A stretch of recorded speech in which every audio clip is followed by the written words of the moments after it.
This summer has been a time to shine for a number of Marvel characters, and the X-Men are no different. First, they kick things off with one of the season's most talked about films, X-Men First Class, reminding fans old and new where it all started. But now, in the X-Men titles, we look to the future of mutant kind with two major events, Schism and Vengeance. Can the house that Xavier built stand divided against a brand new set of villains? Join us on today's The Watcher as we go to Utopia looking for answers in this special eccentric episode. Now watching The Watcher, then you best have an excuse, 'cause The Watcher is always watching you.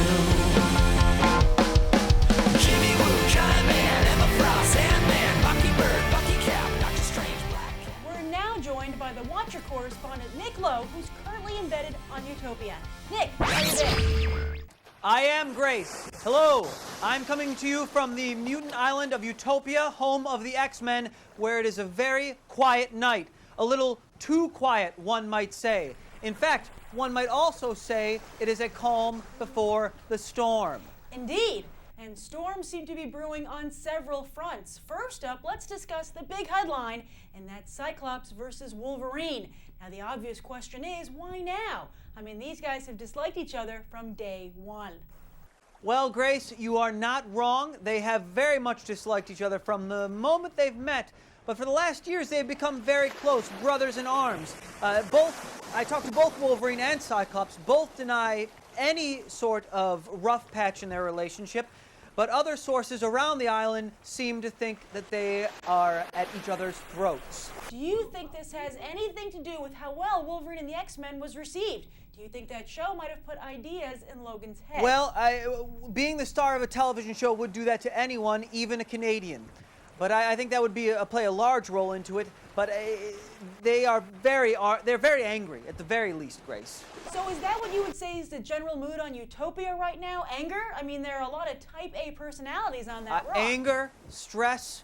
There are too many type A. You have Magneto here and Emma Frost. Emma Frost, who does not like to give interviews, called me very, very bad names that I can't even mention on TV. But it is chaos here. The anxiety level is up to my neck. And it's only looking like it's getting worse, Grace. Word is that the X-Men are going to split in two. Do you have any ideas on how the rosters might shake down? Everyone is keeping mum on the record. Off the record, I've heard a couple classic X-Men saying that they're jumping ship. But I can't get confirmation specifically. A lot of mutants are coming home to roost. First, Quentin, Quire, and Schism, and Stacy X over in Vengeance.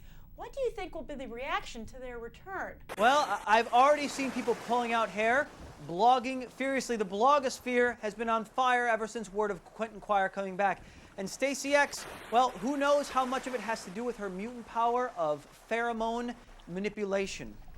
Right. Speaking of Stacy X, she and a number of new villains are going to fill the vacuum created by, for one, Magneto joining the good guys. What do you think have been the short-term effects of Magneto's change of allegiance, and what do you think the long-term effects might be? Well, the short-term effect, Grace, seems to be a general mistrust of the X-Men, who were never that trusted in the first place. When a known terrorist joins the team, the general population, it filled them with worry, Grace. And it's gotten a little bit better when he saved the entire Bay Area from an earthquake, but is that enough? Only time will tell. Finally, has the X-Men's publicist Kate Kildare issued any formal statements? Nick, are you there, Nick? Grace? Oh. Nick? Nick, are you there, Nick? Grace? Did you get him? We lost Oh. Nick? Ah! Nick?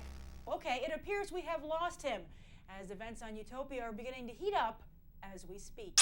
And you can be there to witness these events unfold yourself as X-Men Schism #1 hit stands this coming Wednesday, July 13th.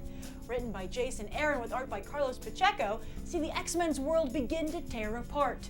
Then turn your eyes toward another universe that's already been torn apart with Ultimate Comics Fallout #1, written by Brian Michael Bendis, Jonathan Hickman, and Nick Spencer, with artwork by Mark Bagley, Sarah Pacelli, and more. How will the characters in the Marvel Ultimate Universe pick up the pieces? Find out here. Finally, Steve Rogers has already picked up the pieces, and it's time to move on with Captain America #1. Written by Ed Brubaker with art by Steve McNiven, this is a new chapter in Steve's life that you won't want to miss. last but not least, it's time for graphic debate. And today's question is a simple one. Who do you choose, Cyclops or Wolverine? Yes, as the X-Men split in two, which leader would you follow?